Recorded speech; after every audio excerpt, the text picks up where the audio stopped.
दोस्तों, stock market में एक पुरानी कहावत है, वक्त बदलते देर नहीं लगती। और यस बैंक से बेहतर ये बात कोई नहीं समझ सकता।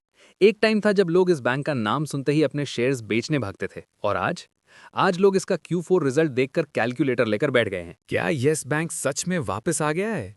क्या ये 1000 करोड़ का प्रॉफिट असली है या सिर्फ नंबर्स का जादू? Stay with me, I will be quick. Okay, may be not that quick, but I will try. Okay, let's start now.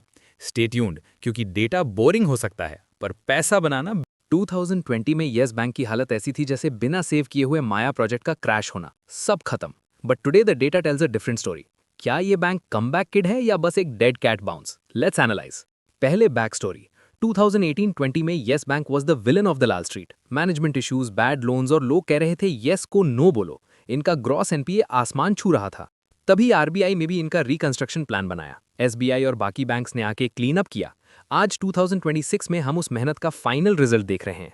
और अब इनका मेन हाईलाइट है net profit has risen by 45% YOY to rupees 1068 crore. दोस्तों, 1000 crore cross करना is like getting your first 1 million subscribers. बहुत मेहनत लगती है बॉस। लेकिन पिछले 5-6 सालों में जो ट्रांसफॉर्मेशन हुआ है वो किसी बॉलीवुड मूवी से कम नहीं है। मैनेजमेंट बदला, इन्वेस्टर बदले और सबसे इंपॉर्टेंट बैंक का एटीट्यूड बदला। आज हम उस रीबिल्डिंग फेज के फाइनल रिजल्ट्स देख रहे हैं। सबसे पहले हेडलाइन पे आते हैं। Net profit 1068.4 crore. दोस्तों, ये पिछले साल के 738 करोड़ से पूरा 45% जंप है। इतना बड़ा जंप तो मेरा जिम ट्रेनर भी नहीं लगवा पाता। लेकिन सिर्फ प्रॉफिट मत देखो, प्रॉफिट के पीछे का इंजन होता है NII, नेट इंटरेस्ट इनकम। ये वो पैसा है जो बैंक ने लोन से कमाया माइनस जो उसने डिपॉजिट्स पर दिया। ये बढ़कर हो गया है 2637.7 करोड़, 16% YOY ग्रोथ। मतलब बैंक का कोर बिजनेस अब इंजन की तरह धाड़ रहा है। NIM 2.7% up from 2.5% YOY। Comparison के लिए बड़े बैंक्स 4% तक जाते हैं, पर येस बैंक का 2.7% तक पहुंचना उनके टर्न अराउंड का बड़ा साइन है। दूसरी बात ऑपरेटिंग एक्सपेंसेस। बैंक ने 2750 करोड़ खर्च किए हैं। आईटी इंफ्रास्ट्रक्चर और नई ब्रांचेस खोलने में पैसा जा रहा है। Point two note, bank digital transformation पर बहुत पैसा फेंक रहा है। ये फ्यूचर के लिए अच्छा है, पर शॉर्ट टर्म में प्रॉफिट को थोड़ा स्क्वीज करता है। अब बात करते हैं सबसे जरूरी चीज की, बैड लोन्स, एनपीएस। पहले येस बैंक के एनपीएस देखकर लगता था कि बैंक ने शायद उधार वापस न देने की स्कीम चलाई है। पर अब देखिए, ग्रॉस एनपीए गिरकर है 1.3%। पहले ये डबल डिजिट्स में था। नेट एनपीए सिर्फ 0.2%। मतलब इनका बैड लोन पोर्टफोलियो अब ना के बराबर है। दोस्तों, 0.2% नेट एनपीए का मतलब है कि बैंक की एसेट क्वालिटी अब एचडीएफसी और आईसीआईसीआई जैसे बड़े खिलाड़ियों के लेवल पर आ रही है। बैंक ने अपनी बैलेंस शीट को इतने अच्छे से साफ किया है कि अब इसमें दाग ढूंढना मुश्किल है। It's like a total detox. CASA deposits 1.01 lakh crore, अब 33% YOY।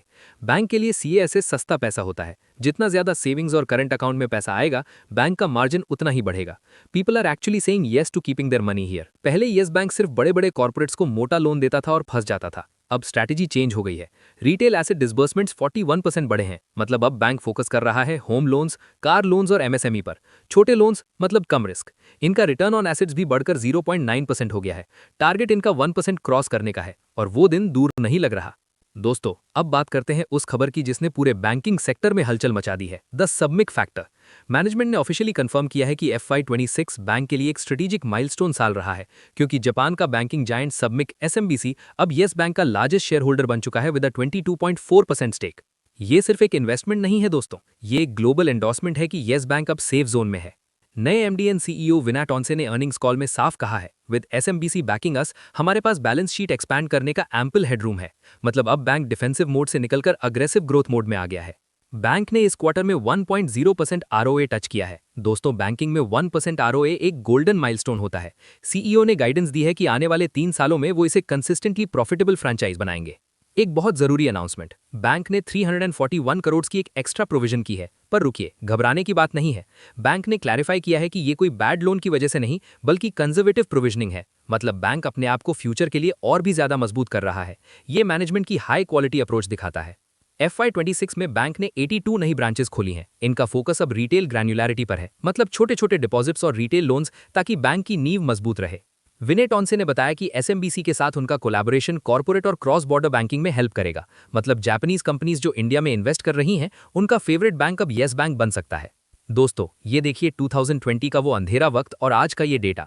यस बैंक ने प्रूव कर दिया है कि अगर मैनेजमेंट सही हो तो बैंक जीरो से हीरो बन सकता है। आज हम दो इंपॉर्टेंट पॉइंट्स का पोस्टमार्टम करेंगे। पहला पीयर कंपैरिजन कि यस बैंक अपने दोस्तों के बीच कहां खड़ा है, और दूसरा शेयर होल्डिंग पैटर्न, कौन इस बैंक पर असली बेट लगा रहा है। सबसे पहले नजर डालिए क्वार्टर प्रॉफिट VAR परसेंट पर। HDFC, ICICI, एक्सिस सब 3% से 9% के बीच घूम रहे हैं, लेकिन यस बैंक 45.35% की ग्रोथ। एनालिसिस, इसका मतलब बैंक के ऑपरेशन कॉस्ट कंट्रोल में आ गए हैं और पुराने बैड लोन्स की रिकवरीज अब प्रॉफिट में दिख रही हैं। यस बैंक का पीई रेशियो 18.04 है। कंपैरिजन के लिए HDFC 16.20 पर है और ICICI 17.79 पर। रियलिटी चेक, यस बैंक अब सस्ता नहीं रहा। मार्केट ने इसकी रिकवरी को प्राइस इन कर लिया है। ये अब एक मैच्योर्ड बैंक की तरह ट्रेड कर रहा है। इनका मार्केट कैप 63,356 करोड़ है। ये फेडरल बैंक के 72 करोड़ के बिल्कुल करीब पहुंच गया है। 5 साल पहले कोई सोच नहीं सकता था कि यस बैंक इतनी जल्दी फेडरल बैंक को टक्कर देगा। यहां थोड़ी चिंता है, यस बैंक का ROCE 5.98 है, जो लिस्ट में सबसे कम है। मीडियन 6.95 है। मतलब बैंक को अभी अपने कैपिटल को और एफिशिएंटली यूज करना सीखना होगा। दोस्तों, अगर आपको पता लगाना है कि स्टॉक ऊपर जाएगा या नीचे, तो हमेशा देखो कि स्मार्ट मनी क्या कर रहा है। अब सेकंड टॉपिक की बात करते हैं। दोस्तों, ये सबसे बड़ा पॉइंट है। जून 2023 में FIIs फॉरेन इन्वेस्टर्स के पास सिर्फ 23.79% माल था। फास्ट फॉरवर्ड टू मार्च 2026 ये नंबर बढ़कर हो गया है 46.42%। इम्पैक्ट, फॉरेनर्स ने अपनी होल्डिंग को लगभग डबल कर दिया है। जब गोरे इतना पैसा डालते हैं तो मतलब उन्हें लॉन्ग टर्म में बड़ा ब्रेकआउट दिख रहा है। एक तरफ FIIs खरीद रहे हैं तो बेच कौन रहा है? DIIs सितंबर 2024 में 38.20% थे, अब सिर्फ 21.81% रह गए हैं। पब्लिक जून 2023 में 38.77% थे, अब 31.74% हैं। एनालिसिस, स्मार्ट मनी FIIs अंदर आ रहा है और वीक हैंड्स रिटेल बाहर जा रहे हैं। हिस्ट्री गवाह है, जब रिटेल इन्वेस्टर बेचता है और इंस्टीट्यूशनल इन्वेस्टर खरीदता है तभी बड़ा ट्रेंड बनता है। एक और इंटरेस्टिंग चीज, शेयर होल्डर्स की काउंट 61 लाख इन दिसंबर 2025 से गिरकर 60 लाख इन मार्च 2026 में हो गई है। 1 लाख लोग एग्जिट कर गए हैं। दोस्तों, स्क्रीन पर इस चार्ट को देखिए। ये किसी बैंक का चार्ट नहीं बल्कि एक इमोशनल रोलर कोस्टर है। 2018 में 400 रुपीस के करीब ट्रेड करने वाला स्टॉक 2020 आते आते 10-12 रुपीस के पेनी स्टॉक जोन में आ गया था। इस चार्ट में जो रेड वर्टिकल ड्रॉप्स हैं वो बताते हैं कि जब ट्रस्ट टूटता है तो वैल्यूएशन कैसे राख हो जाती है। पिछले 4 सालों से 2021 से 2025 तक स्टॉक एक रेंज में फंसा हुआ है, जिसे हम टेक्निकल टर्म्स में बेस बिल्डिंग फेस कहते हैं। वॉल्यूम बार्स नीचे देखिए। 2024 के बाद वॉल्यूम में हलचल शुरू हुई है, जो सिग्नल है कि बिग प्लेयर्स वापस इंटरेस्ट दिखा रहे हैं। दोस्तों, सब कुछ देखने के बाद नंबर्स, चार्ट्स और ग्लोबल डील्स, अब वक्त है फाइनल वर्डिक्ट का। क्या यस बैंक आपके पोर्टफोलियो का हीरो बनेगा या अभी भी ये एक वैल्यू ट्रैप है? बैंक ने सर्वाइवल की लड़ाई जीत ली है। जब हम नेट NPA 0.2% देखते हैं तो समझ आता है कि बैलेंस शीट अब बिल्कुल साफ है। पुराने पाप धुल चुके हैं। फंडामेंटली बैंक अब स्टेबल है। SMBC का आना इस बैंक के लिए लाइफ जैकेट नहीं बल्कि टर्बो इंजन है। इनका 1% ROA अचीव करना ये प्रूव करता है कि मैनेजमेंट की एग्जीक्यूशन पावर सॉलिड है। दोस्तों, डेटा झूठ नहीं बोलता। FIIs का 46% स्टेक और रिटेलर्स का एग्जिट एक क्लासिक सिग्नल है। स्टॉक मार्केट में पैसा तब बनता है जब आप स्मार्ट मनी के साथ बेट लगाते हैं। अगर फॉरेन इंस्टीट्यूशंस और जापान का सबसे बड़ा बैंक SMBC इसे 20 रुपीस के प्राइस पर खरीद रहा है तो उन्हें पता है कि आने वाले 3 से 5 साल में ये 50 या 60 रुपीस भी जा सकता है।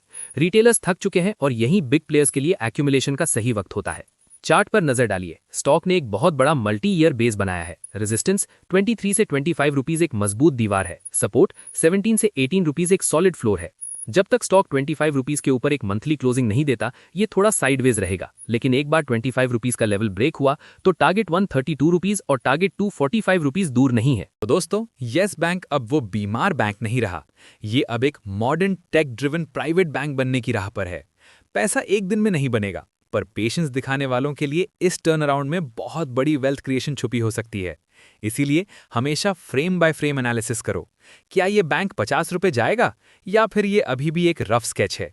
ये तो वक्त ही बताएगा। But for now the data says yes. I hope आपको ये डीप डाइव पसंद आया होगा। अगर पसंद आया तो निफ्टी 24/7 को सब्सक्राइब करो, बेल आइकन दबाओ और कमेंट्स में बताओ आपने यस बोला है या अभी भी नो पर टिके हो। मिलते हैं नेक्स्ट वीडियो में। Keep investing, keep smiling.